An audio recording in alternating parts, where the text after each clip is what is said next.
Today's guest is best known for his role as Rusty on Freeridge. Please welcome to the Zoom, Michael Solomon. Hey, how you doing? Good, how are you? Good, good. Nice to finally meet you in I person. know. Yeah, thank you so much for doing this. I'm really excited to learn about your story. Yeah, this is gonna be great. Ask away. Well, we always start on Behind the Resume by talking about how we met. And we were just chatting about this, but we didn't officially meet, but we're in the same room Yeah, at the School for Good and Evil book signing. I remember yeah. I saw Cozy's little store and I went over to her to say hi, and I just remember that you were there. I am very good friends with Cozy. We went to school together for a period of time. No And way. then yeah, and then from there we just kind of really stayed connected. She went off to go film. I think that's when she went off to start filming Freaky Friday. Uh-huh. And then I went off to just start my Los Angeles, kind of getting into the actor journey. And we stayed in contact throughout, which is amazing because we didn't spend too much time together, but we realized we were like, oh, I really rock with you. So that's Yeah. how I met Cozy. And then fast forward, I'm picking her up to drop her off because she's good friends with Sophia. So she was going to the school for Good and Evil book signing. And I was there. They're like, no, just come along. Yeah. I was like, Oh, oh, great, sure. So I'll come along. Fast forward, suddenly we run into you, you talk to Cozy, yeah. and now we're here. I know, look at that. Okay, where are you from? I was born and raised in Southern California. Going to acting for me was so easy because it was just an hour drive. I was always in the San Bernardino area, but I've Mhm. always applauded anyone, even if you live in Nevada, who's flown out to be an actor out here. Because if I was even that far, I don't know if I'd have the ambition to do it. Apparently, people who are born and raised in SoCal are like the unicorns. I was like, I thought there were more of us here, but no, it's always people from out of state. And I'm like, I don't know how you guys do it. You really have to bank on yourself. And mind you, I believe in myself too, but you have to have some gumption to just go for it. I cannot relate to that more. I'm also from here and I've always said that. I remember my first in person, my first LA audition back in the day. We drove like an hour and there was a girl that drove 15 hours from Colorado. And my Like, mom was like, "Yeah, we're not complaining anymore about our commute." think about that. Think I about know. that. 15 hours. Yeah, for one audition that didn't even For pay. Didn't even That's what I'm saying. pay. For the initial, this isn't a callback. Right. This is been they've expressed interest in you. This is just for the gamble. Yeah, That is crazy. You got to applaud that. That is wild. I know. And to move your family, that's so much pressure.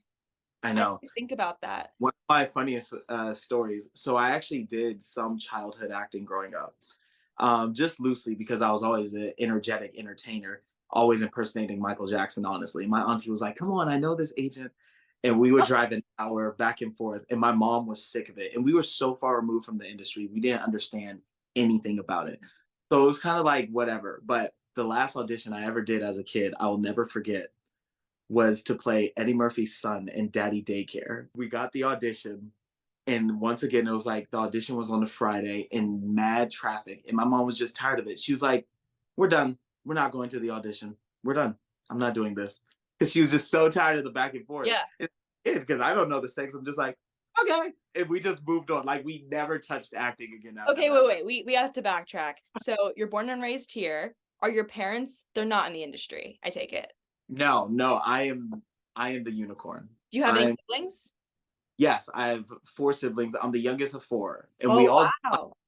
school theater growing up, but Uh-huh. my parents' biggest fear because they all moved on to do different things, get different degrees and whatnot. And they saw me and they're like, "Oh, he's not changing. He's Oh, hooked. back in this." So I was did you do like, theater as a kid? it was very interesting because where we first grew up, we realized the educational system wasn't the best.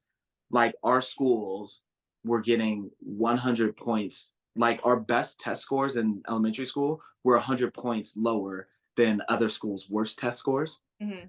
So my parents, they moved us to Rancho Cucamonga because it was a better school system. And they said, hey, we're going to pull you out of extracurriculars for right now to make sure you guys can keep up.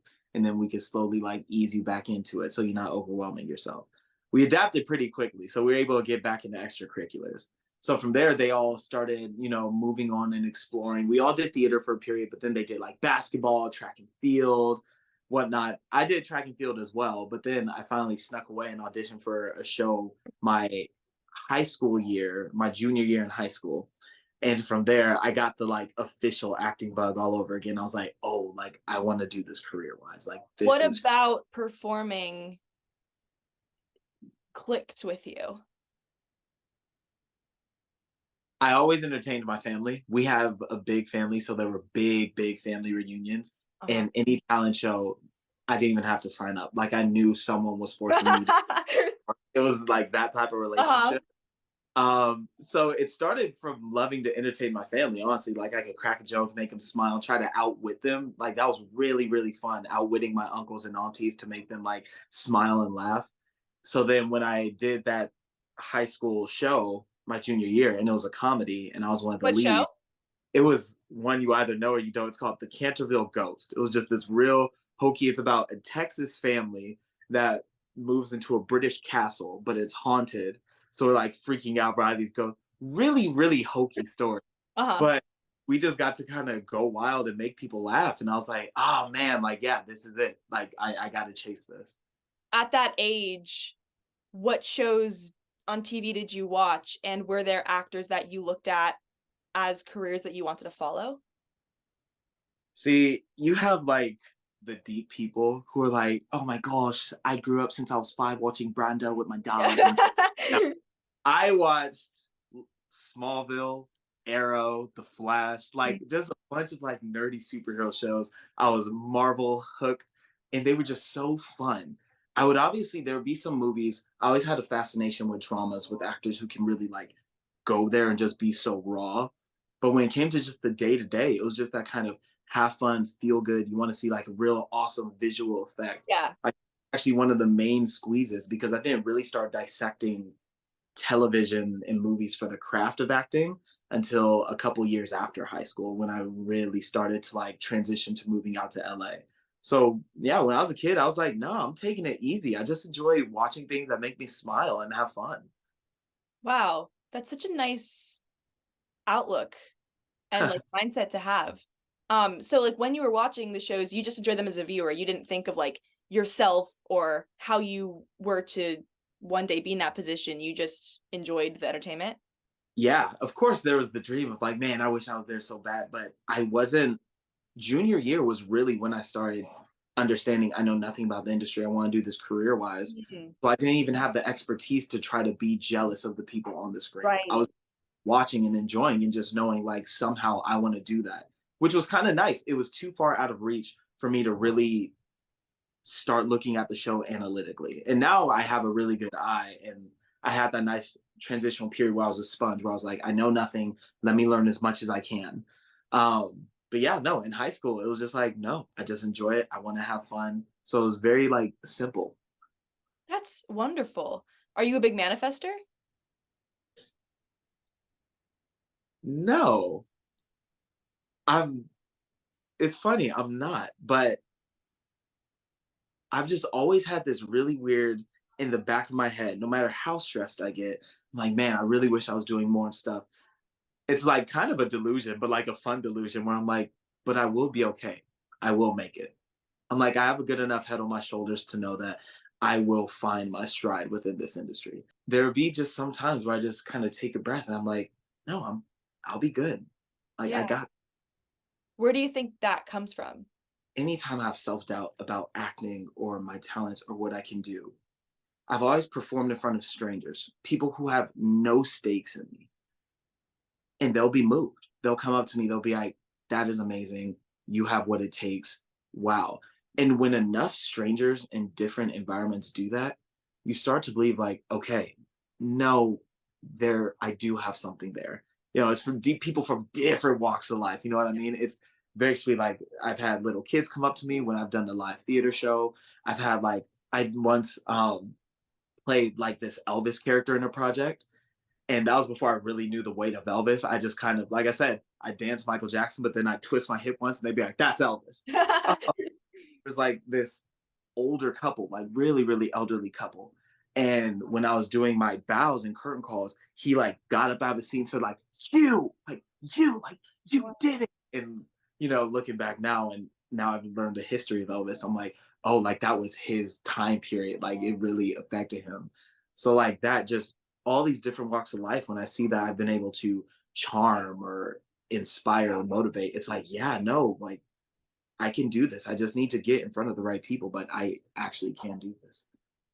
And then growing up, did you have any other interests besides performing, or that was all consuming? It was all consuming, but it was loose. Like I said, when I was a kid, I would perform in front of my family. They'd be like, "What do you want to be when you grow up?" And I didn't even say actor. I would say entertainer, entertainer. And I just say it passively. Like I didn't really know. I didn't take the steps. I didn't do the research. But there were different aspects within then.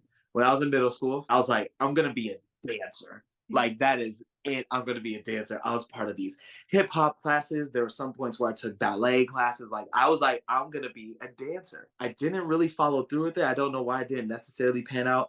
But then I just did kind of stumble back into acting because I always watched shows. I always did theater, and I was like, no, like this is for sure it. My dad, he loved the Jackson Five. So we grew up watching like the Jackson Five, Temptations, New Edition, because it was me and I have two older brothers, and he wanted us to be a singing group. He really, so we will watch. There's something called the Jackson American Dream. It is this 5.5 hour long movie about the journey of the Jacksons and Michael Jackson, how they broke Wow. out.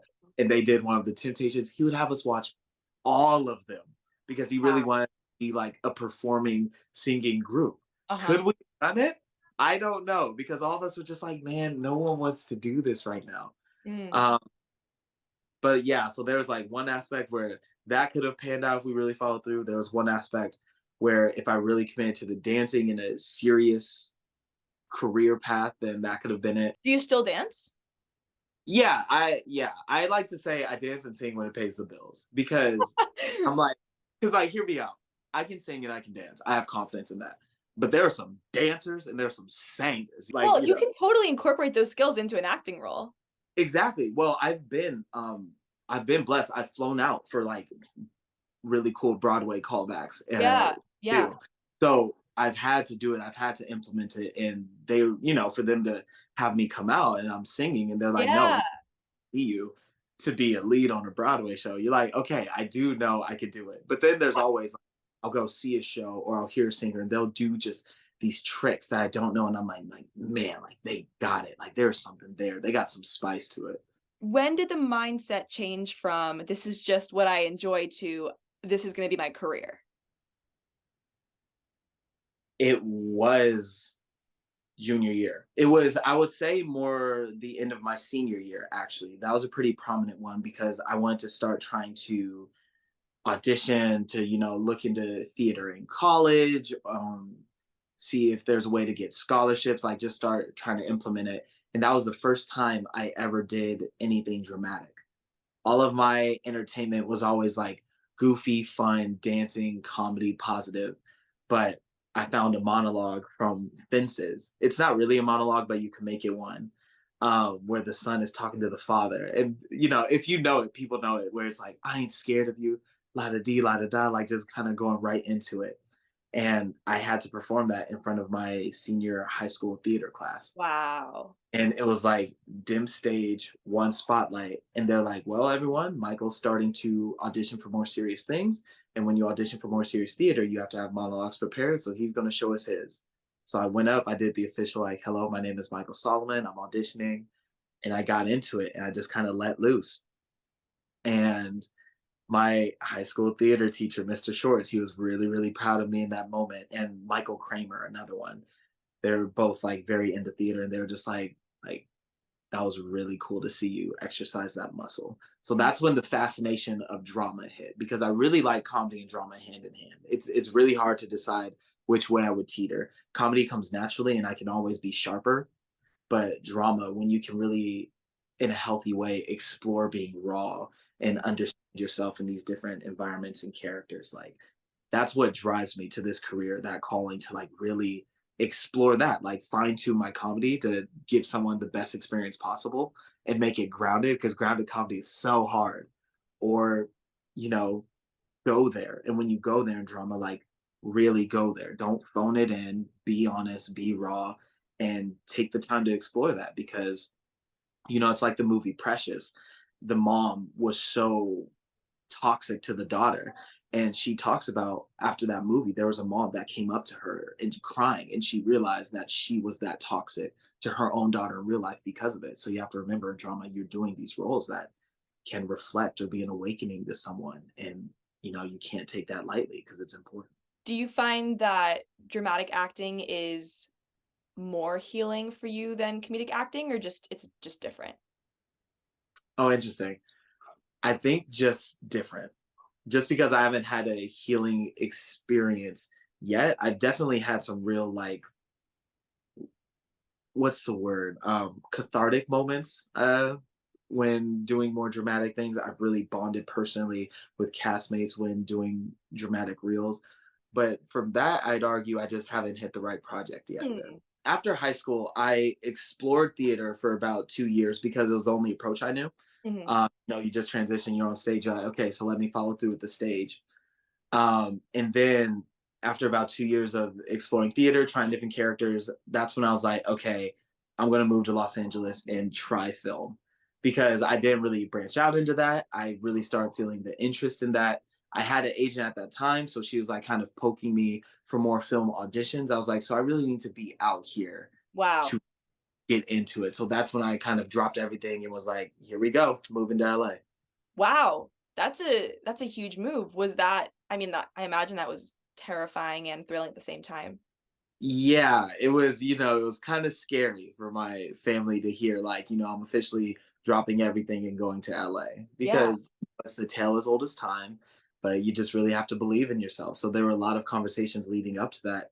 And then you just do it and you go in blind and you know absolutely nothing. Wow. What did the first year of that look like? It always sucks when someone says this because I feel like you really have to live it or know someone living it to understand, like, every penny was stressful. Mm. Like, I was not making rent. I was barely getting there. I was so far from the dream. It felt so out of reach. So you're just kind of down and out. I wouldn't leave my apartment because it was too expensive to go out anywhere. So I'd just be sad in the corner in my room. It was hard. It was really, really, really hard. And just trying to navigate, how can I do this? Because the thing with me is I had to go, they're like instinctual actors and they're craft actors. Instincts, it's like you kind of understand yourself and you know how to like attack that on screen. And then craft actors is where you have like more of a toolkit.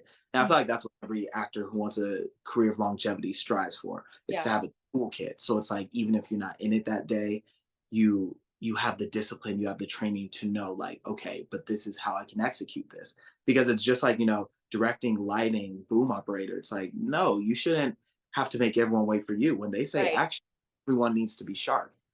That's a boom boom.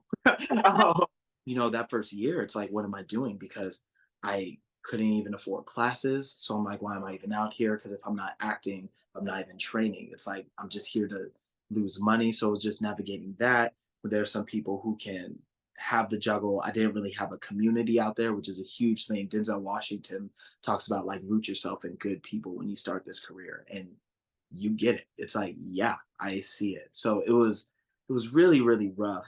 Um, Not to say there weren't positive moments. There's obviously always beauty in life, but just overarching, it's like, man, it was my true independence coming out and learning what do I look like as my own man, trusting my instincts, navigating a career. And outside of that, who do I want to be as a person? Hmm. Because you're navigating all of that in LA because the lifestyle. It's like, where does your lifestyle fit into it? So it Right. was really rough. It was really informative. Would I do it again? Heck no. Am I glad it happened? Probably not. But we're on the other side. Do you think though that if you didn't make that jump and get to that hard time, you would still be where you are today? No, it was much, much needed. Definitely much needed. I am grateful for it. Am I salty that I had to go through it? Of course. Yeah. Everyone is. Right. Right. Right. No, Was it this was, pre-pandemic? yes, this was pre-pandemic. Okay. Um, yeah, I'm hitting my 5-year mark in LA. So Wow. do the math whenever that was. Um, Wow. Pandemic, and I didn't book my first prominent role until pandemic. So all I've known is pandemic filming, like with the masks Wow.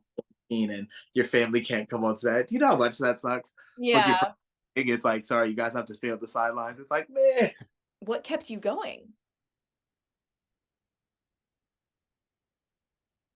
being really honest with you, I have no idea.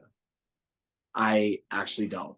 I like wasn't calling my family at that time because I confused isolation for independence. Because I was the young, I'd see my siblings move out of the house, they go away and they come back and they were just like these refined adults.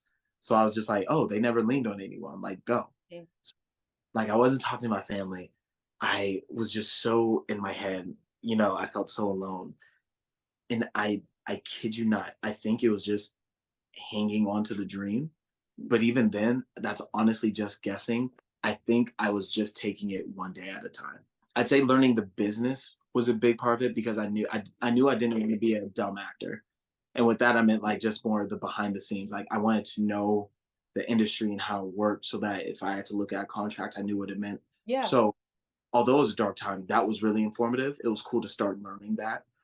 Um, and I enjoyed learning that because I felt smarter. So then I knew once I booked a big thing, I would have a lot of wits about me. Hmm. When it came to like what was a genuine driving force, it was unfortunately a really low moment. So I actually have no idea. I really don't. Wow. Yeah. So you said that in that time, of course, you are figuring out who you want to be as an actor, but also as a person. What did that higher self look like? Someone who gave energy in LA, unfortunately, there's tend to be some people that are like, just seeking something Yeah. and just understanding like, hold on, like I need to be good in my life and the roles will come, at the right time. Hmm.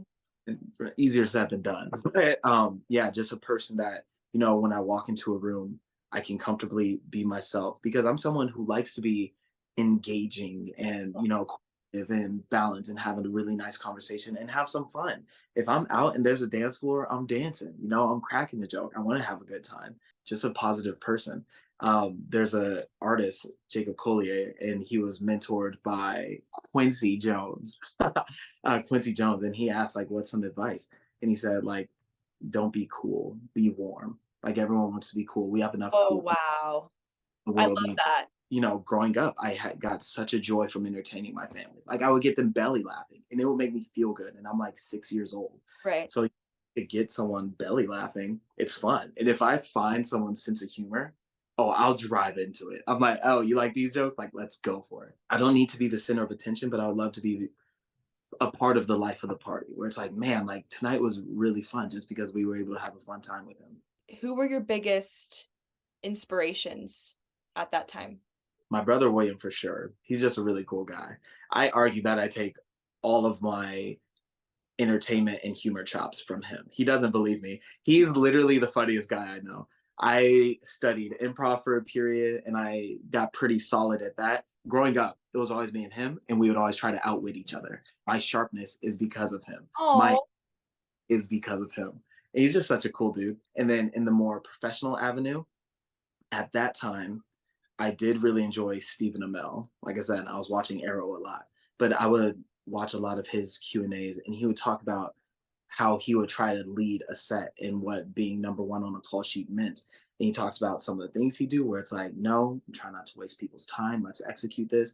He would mention how sometimes he fell short. He would do some things on set that he thought were fun, and the actor pulled him aside, said like, "Hey, I just want you to know there's a really important scene for me, and just what you did. I get it was for the fun, but." And he talked about, understood, won't happen again. Thank you for pulling me aside. He taught me what it meant to be on set, like behind the scenes, like yeah. when you're and I ran with that. I was like, I when I'm on set, I want to be like that. Be a good person. So it's like being disciplined and just being respectful and honorable. I feel like it goes such a long way. So when the pandemic hit, what was that like for you, and how did that kind of change your perception of the timeline that you were hoping for with your career?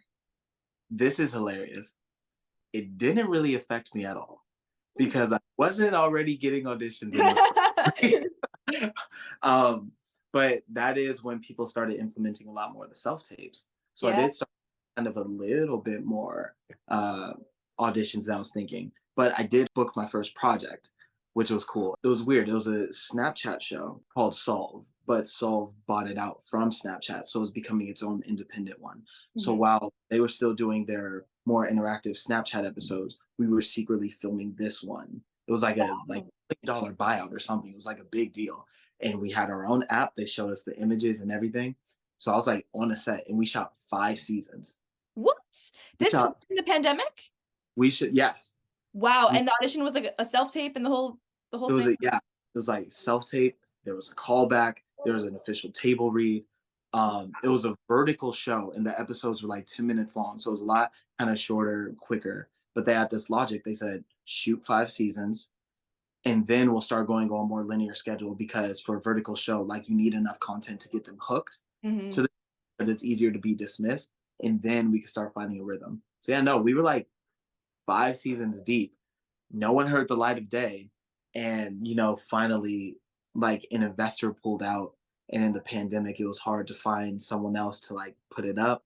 Show was canceled, never saw the light of day, and that was it. So it was a really weird, because I was actually working through the pandemic, but no one could see it. And the most important thing an actor could get, even if a show doesn't come out, is the footage, because it's produced footage that can come out. But since they were shopping the show around to different people, we weren't allowed to So release the it. show never came out?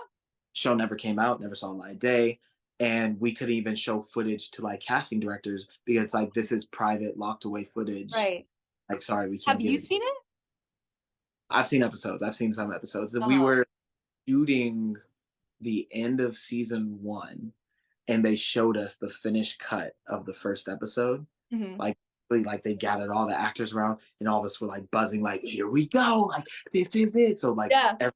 one phone that was allowed to have the show. Everyone was passing it around, like, this is amazing, like, watching it. And it was like, man, this is crazy. I was like, this is the start. Like, this is how I start leaping up. And it was like, oh, no, no, no, no, no. No, like, not yet. When you were living in LA, were you repped? Yes, yes. I was repped all throughout moving through LA. Oh, that's amazing. Yes. After my senior year of high school, I did this program that was training you to do this showcase. Mm-hmm. And some of the people that were training you, one of them was my now agent, Hmm. because I didn't know that she was like checking people as well. She was like, do I want you on my roster? Do I not? But they prepped you for the showcase. You could do anything from singing, dancing. It was like whatever you wanted. And then they had these more direct ones, like you could do a solo monologue, you can do improv, you can do a scene with another actor. Mm-hmm. And you fly out to Florida, and it became this big stage showcase. So I did maybe pushing 10 to 14 different events from there, all acting focused. It was like, look, this is all of the things I could do. It was great, because I could be sharp with improv, I could be Mm-hmm. interactive with other actors. And I wound up getting like top 3 of the male actors in that showcase, which was pretty. Wow. I was number 3. And I was like, yo, I'll take it. That's amazing. Because there were getting close to, I don't remember, but I want to say at least, I don't want to give a wrong number, but 600, 700 at Oh my least. Like, gosh. yeah, yeah, it was a pretty cool thing. Wow. And then on the last day, if there were reps that were interested in you, then you have sit down meetings with them, and they would say, like, I'm interested. She came up to me and she was like, look, I've enjoyed your work thus far. I not only do I like how you do it, but I like how you've worked so hard to get Mm. here. So, take care of the meetings, no pressure, but just know that I want you. And I was Oh, like, and from there, she was smart. We already had such a solid relationship that it just felt wrong going with anyone else. So, did you have other meetings? yes, I did have some other meetings, but she charmed me. I had no idea starting out how blessed and fortunate I was to already have representation, because that was an arc that I had no idea people struggle with. Ooh, she held on to me. Like I said, those first few years were rough, where I was just a dust collector on a roster, and she held on to me. I knew I did not know what I was doing. I was so green. There were so many things I did not understand. And she just trusted me. She held on. Even in my struggles, I would like talk to her loosely. And that was even when my communication with her wasn't even that great. But she just trusted me. She gave me my time. And now I try to repay it by being like, no, no, no, I'm going to be deadly for you. This is what I'm doing. This is my communication. This is my work ethic. Yeah. She's like, great. I love it. She didn't let me see the harshness Mm, part of the industry, what a which is, blessing. yeah, it's unfathomable looking back. You know what I mean? It's Yeah. crazy. I'll be So anyone in that position of struggle and just feeling like what you said, like a dust collector on a roster, What advice would you give to your younger self in that position? If you're putting in the work, trust yourself. Luck is preparation meets opportunity. I was getting prepared, maybe slower than ideally, but I was getting prepared and I just needed to find the right opportunity. Hmm. Um, there are definitely some parts where I could have sharpened my training. Like there were some ways I could have been a little bit more driven. I'm sure that's everyone. Like my learning process was not perfect and there's still so much I need to learn now. If you're putting in the right work and you have people holding you accountable, that's like, no, you're doing it right. You just got to trust yourself. Easier said than done. Yeah. Just be proud of the work you're doing because it will get seen. How long was it before your next job? And was that really hard to deal with when you've worked so hard for this opportunity and then it doesn't even come out? It was so crazy. So I was doing background work on the side, and I was still just working because Solve was just not released, and I was so excited, like just gonna do this background work, and once it's released, I'm out of here. And I was holding in background, and I get a call from my agent, and she's like, "Hey, like, Solve's done." I was like, "Oh shoot!" So it became that period where it's like, "Wow." So then I just did background work for a while, just to get on more, professional, traditional sets. I did Veronica Mars when they tried to reboot it. I did one other one that I cannot remember. And then I hit the lottery. I did the show Mythic Quest on Apple TV Plus with the creators of Always Sunny in Philadelphia. Mhm. It was basically like Always Sunny in Philadelphia and Community, all the people behind that coming together make this show. And it was the Cadillac of backgrounds because it wasn't a cattle call. It was a set thing of people. And it was like The Office, where they need the same people every day. So they carried us from season to season. Like season one, we were there. Season two, we got the call. We were there. Wow. They thanked us. They said, "Hey guys, just remember, like you're there." They invited us to the rap party, and I knew. Gosh. Yeah, no, I knew. I was like, this isn't what background is. I booked Boo and left, but I knew too. I was like, no matter what, even before knowing I was going to book anything, I was like, this is my last background job Yeah. because it's better than this. It was wild. It was wild. Um, Did you learn a lot from the stars of that show? yes, yes, yes. I learned how to fail forward. Oh, Like they were all so smart. They'll mess up on a take a pause, get right back into it. Just those little things on set because you don't know. And in right. theater, I guess you learn in theater, it's like you just have to keep going no matter what. But yeah, just how he would reset. Just all of them. They were so sharp, how to communicate, how to lead. They have a rule, like you can't yell on set, like you can't lose your mind on set. Like it was a no, it was a thing. And I was like, man, it was you just pick up being a fly on a wall. Mhm. And yeah, being on that set was one of the coolest things because if I were to ever, direct or be in a leadership position, that was my master class right there. Mm. Because they were a well-oiled machine. They were going. So, Boo Bitch, how did that come into your life? I'm sure that must have like really been the dream come true project, right? Man, that was crazy. I remember reading it for the first time. There were so many fun little things. Reading the breakdown for the first time, and I just saw Netflix in all caps. And all I thought was, oh, what a dream. Like it was so far. I was like, man, I wish I could be on Netflix. I saw executive producer Lana Condor. I just assumed she was producing. I didn't know she was going to be in it. Don't ask me for timelines because I do not remember. Um, The self tape all over.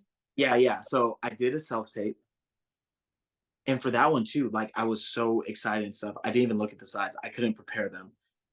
So I just trusted it and Wait, what do you mean? You didn't look at the sides? I was too stressed, which is so dumb. It's so dumb if you think about it. But I Oh, was so too you were sent the full script of the show? no, my audition sides. What do you mean you didn't read your I would read them and I would get so stressed because I wanted it so bad because I was so much in the gutter. And I would like look at them, gloss over, and I just like put it. I would have to put it down, which is, I swear I'm better than that now because it's so But you professional. wanted it so badly. Were you a fan of On My Block? Yes, actually. Because it's the same creator, right? Yeah, it's the same creator that did On My Block. Sister put me onto it because I didn't watch that first, and she was like, "Michael, you gotta watch this show." And I was like, "Okay," so I checked it out.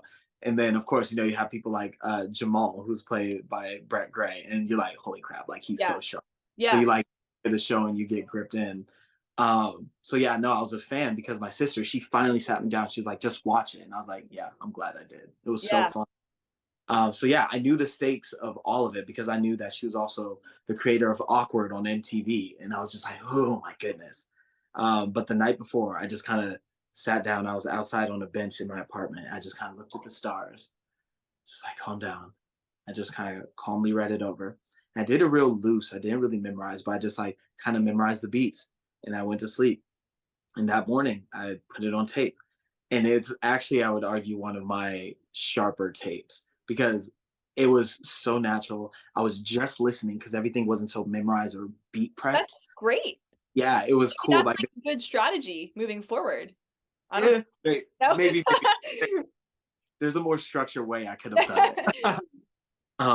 But yeah, just kind of getting those beats that I would just pick up, and I was so good at listening, and I was so good at Who's like your reader? my reader was my roommate. Are they an actor?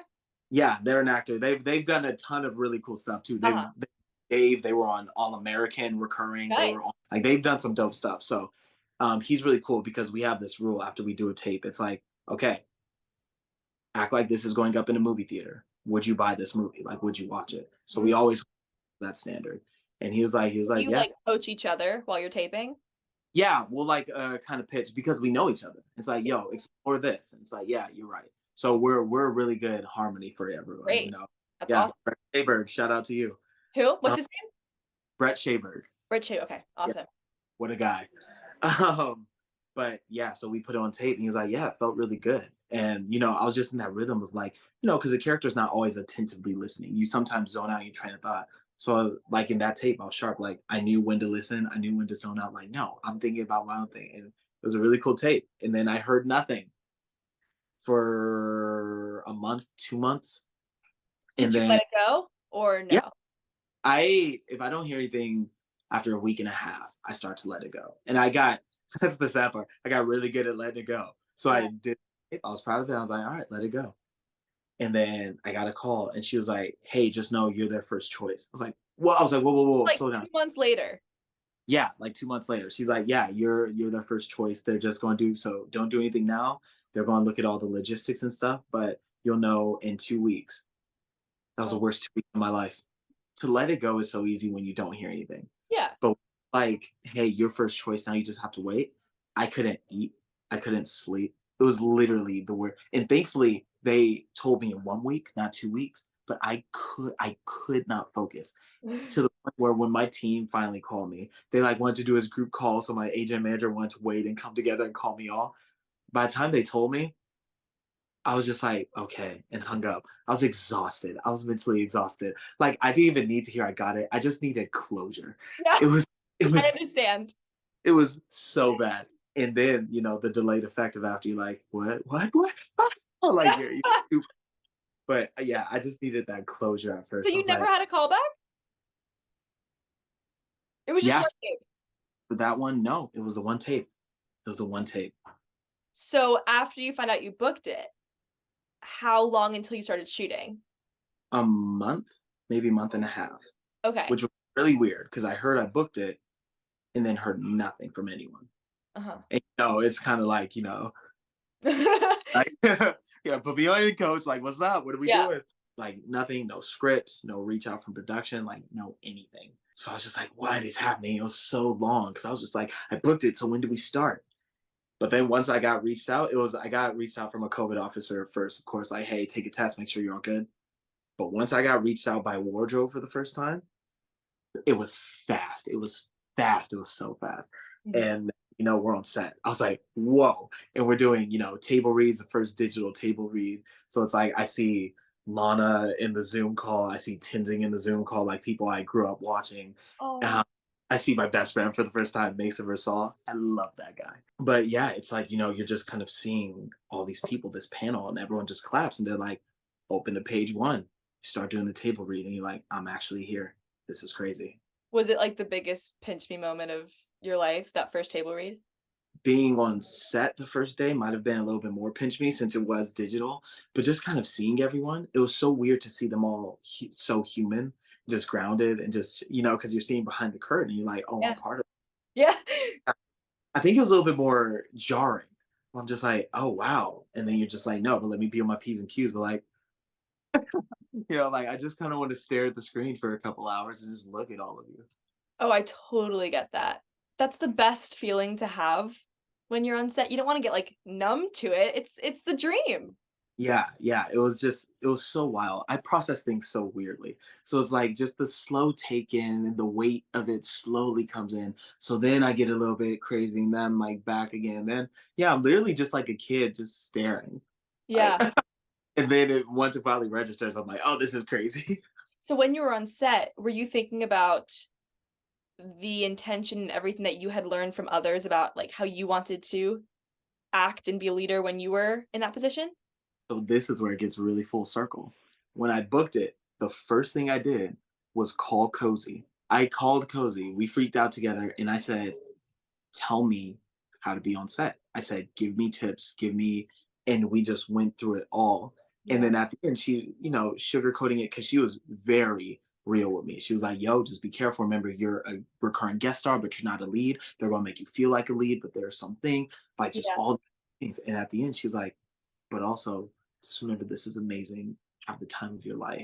It was great.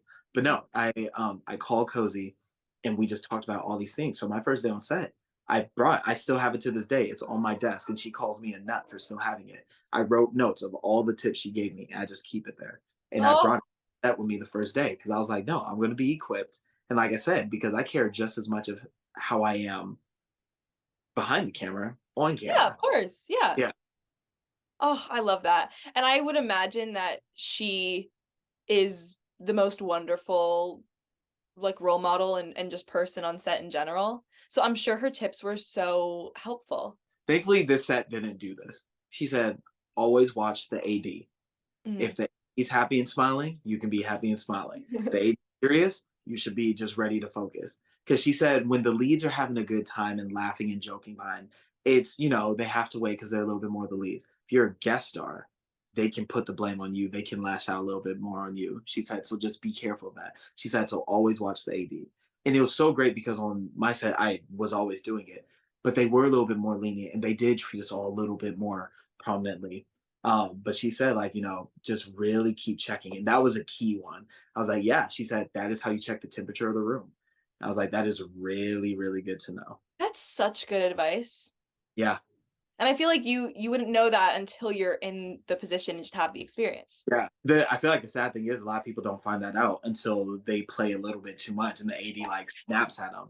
And it's like, I'm glad that I got to avoid that. Cause I'm always someone it's like, no, no, no. I don't need to learn through a struggle. Tell me first. I'll avoid it. I promise. Totally! I mean, that's the smart way to go about it for sure. The same creator of Boobage did Freeridge. Yes. You know about Freeridge when you were filming Boobage? During lunch, one of the days filming Boo, Lauren came up to me and she was just like, hey, I have this role for you. I'm gonna have you audition. I think you'd be really good for it. I'm really excited to see you audition for it. I have this role for you. You'll be great. Like you're gonna be perfect. And she just said this and she walked away. Yeah. And we just went back to lunch. And I was just like, what? And because of the business side I learned, I never take anything seriously unless I see it on paper, unless I see it, unless I see an Right, right, audition. right, yeah. I was like, that's really, really cool. Thank you. And I'll try to follow up on that. Like, of course, I told my team, I was like, guys, listen to this. But I was like, but I was like, take it with a grain of salt. That's amazing. But like, Right. wait, so like there's some follow up. And then weeks later filming, Kayla, Mhm.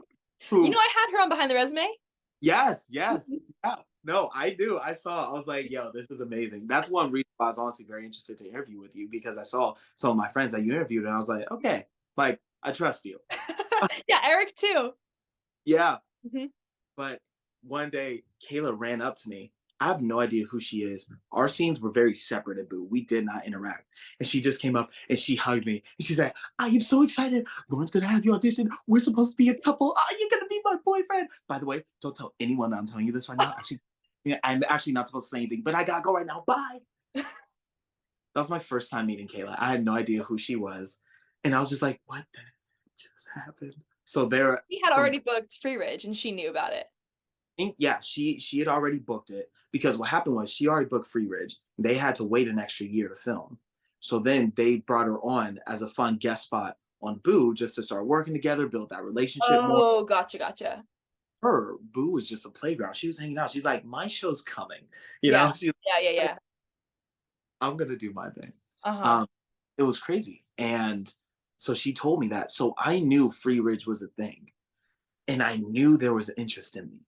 But I didn't let myself get that full on excitement until I got the audition. That's when I was like, let's go.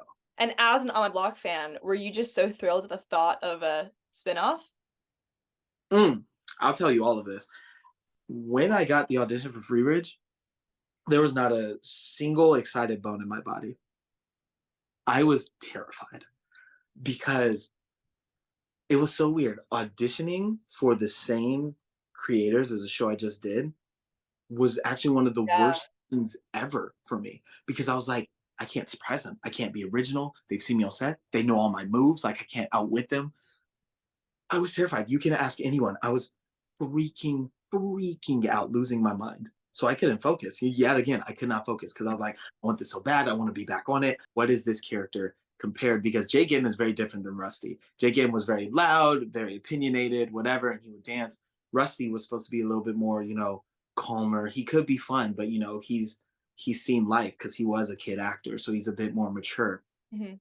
Um, so I was just like, oh my gosh, like, what do I do? Because he's a little bit more understated. So how do you like show that? And it's that typical thing in theater. It's like, no, no, no, don't try to add anything. Just commit to the character. Mhm.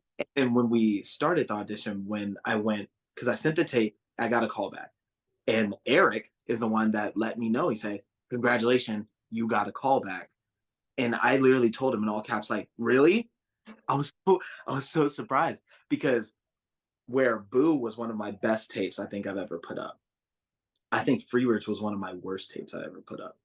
Really? I could see because you know yourself. And I Yeah. could see naturalness and flow that Boo came, and I just could not see the naturalness and flow in Freeridge.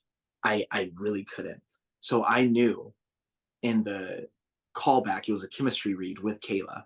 I was like, I gotta show him. I gotta let him know. And the part that saved me there was for all of the scenes we did, we went off script. At the end of each scene, we improv. And improv is one of my biggest strong suits. It's where I'm most natural because I just listen and I'm ready. And Kayla navigated it. And I thanked her so much after. I was like, thank you for keeping going because it's the rule. Unless you hear cut, you don't stop. So Mhm. we add lines, we would add new banters and chemistries and things like awkward. And I was really feeling it then because I had someone to play off of, I had someone to connect with. And I was like, that's the rhythm I was looking for. That's the rhythm of how this character is. Mhm. Because if it wasn't for those, I don't know how they were feeling. They were all really happy. Like they even applauded after one take.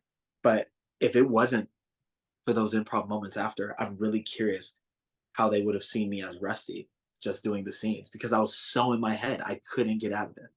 Looking back to getting the audition for Boo, could you even fathom what it's turned into now with Free Ridge? No, no. Almost getting two shows out of one is wild. And I have to remind myself, yesterday, no, 2 days ago, today's the 10th, right? Mhm. Okay. 2 days ago, we just celebrated the 1 year anniversary of Boo coming out. Wow, congratulations. Thank you, which is wild because I have to remember, like, it's only been a year. Calm down. You've done two shows in a year. Like, you did Amazing. great. Um, no, it's so nice that I have a little bit of accolades now that I could go into really cool meetings with that I would not have had. Like I'm able to use my name a little bit to propel myself because that's all I care about. All I care about is a casting director knowing my name so that they can know what I can bring to the table. If the things come with it, that's great. But I really care about longevity, what it's given me, and the community is what it's given me. Um, the people I hang out with all the time, it's risen my standards of how I approach an audition. If I want to do an audition, I'm allowed to be an inkling more pickier because I'm like, no, no, no, I want to go this route with my career. It's so many little things that looking back, and it takes moments like this to look back and be like, wow, yeah, I'm so happy and so grateful because, I could have been in the same position I was, you Right. know, opportunity just might not have come up yet, but this was one, and I'm so glad that I was prepared for it. If your younger self who just enjoyed the art could see you now, what do you think he'd say?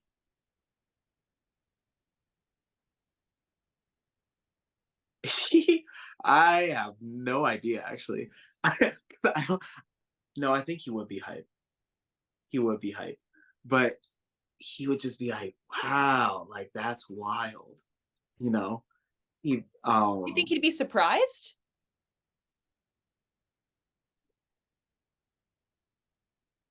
no, no, I don't think he'd be surprised. Notice how long it took for me to answer that. I really don't think he'd be surprised because, like I said, there's this delusion where it's like it's gonna work out. But Like, is it delusion or is it like I think that's beautiful. yeah, yeah, yeah. I love making fun of myself, so we won't call it a Yeah, delusion. yeah, yeah. No, I know what you mean though, and someone else has said that too. I don't know. I don't think it's delusion. Yeah, it's I don't know, but it would just be this peace of mind. So I do think he would be shocked at. Actually, yes, he would be because for me to skip right to being a recurring guest star on a big Yeah, platform, no co-star building up to it, and the people I was working with, yeah. come on, the what these actors have gone to do since then, and that they're my peers. Yeah, Mhm. no, he would definitely be shocked at that point. But the fact that it's getting a little bit more stable, no, he'd be like, yeah, like I felt it.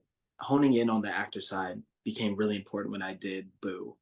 And now that I'm there and I'm in this like kind of comfortable spot, it's exciting to now explore some of the other things that are Mm. going to be more proud, like going out to audition for more Broadway shows after the really cool opportunities I've had out there, and exploring those outlets of entertainment because I really love acting. But like I said, as a kid, I enjoy being an entertainer. So if it is that like singing and dancing live interaction, like exploring that avenue. So Yeah, he's definitely proud and he's definitely excited to see what else I have planned to execute. I love that. What are the career goals for the next like 5 years? I actually have a list, my personal 30 under 30. And it's 30 things I like to accomplish before I'm 30 years old. How old are you Uh, now? I am 25. Okay. So it's ambitious, but I like it. And it's so funny because some of them are so small, some of them are so big. Some of them are like, you know, see myself on a billboard for a show. Yeah. One of them work with the A-list actor. One of them is to work in a volume stage because those are insane. And just because I studied like kind of VFX and stuff growing up, like the technical achievement of that is absolutely nuts. Yeah. Uh, but some of them are really important, like get into the final callbacks of a Broadway show. Some of them are what was it? Do my first Kim read, which I was able to check that off when I did Freeridge. Like some of them are a little bit more work focused, and just knocking those out, I think would be really, really cool because it would give me such a well-rounded career. Yeah. Well, I'm a Yeah. huge manifester and I love like speaking things into existence. So, who are a few actors that you want to work with so we can like come back to this video once you're working with them? Yeah. Michael B. Jordan. I've been feeling a pull with him. I've auditioned for some of his projects before where he's Wow. executive. Um, yeah, no, Michael B. Jordan for sure. I will manifest this one, Sterling K. Brown. Mm. I've actually written a project, and it's actually a love letter to my father because we had a very interesting navigation relationship. And it's a script that I would want to pitch where he's my father in it. And just watching This Is Us and seeing his craft and how he goes about it, I'm like, I think we could play so well off of each other, especially for the story that it is. So that's actually a really important one. Cozy actually knows that story. When I first finished writing the idea, I called her and told her about it, and she reminds me of it now. She's like, "How are you doing with that?" I'm like, "Chill out, like sorry, drop it off." Um, but no, working with him for sure. Uh, Donald Glover. Mm. Some of my circles have closed where I've gotten a little bit closer with him, and I'm like, I don't know, I could see us working on something together, which would be really, really cool. I'd say those are a solid three to say just off the top of the dome right now. I love that. Amazing. Well, this has been so wonderful. You have the most like just positive energy that I can feel through the screen. And I felt that even just being at the book signing event. And I think it's just so beautiful. Honestly, you as well. Thank It's you. Such a nice conversation talking to you. Yeah, no, this has been wonderful. This is my favorite question, and I always end with this question. Okay. What do you want your legacy to be? Sorry, it's like out of left field a little bit. Oh, it's crazy. No, I really like following in the paths of some great people because they're great for a reason. I would say I want my legacy to be more of that Hugh Jackman effect. He's such a positive, lovely guy. Anyone that meets him says he's so lovely, but he has direction, he has leadership, he knows what he wants, and the roles he's done are so versatile. Yeah. Like Wolverine is insane because next thing you know, he's leading Music Man. Right. Denzel Washington said, take the craft seriously, but don't take yourself too seriously. So someone that does not take the work for granted, but does not put himself on a pedestal. And I would really, really like that because I don't know, someone who can be deadly, but also not be airheaded is really, really cool. So yeah, the legacy of spreading love and loving what I do. I love that. I am so excited to follow your career and see what you do next. I have no doubt that everything that you are working towards, you will accomplish. And I'm just so glad that we had this conversation.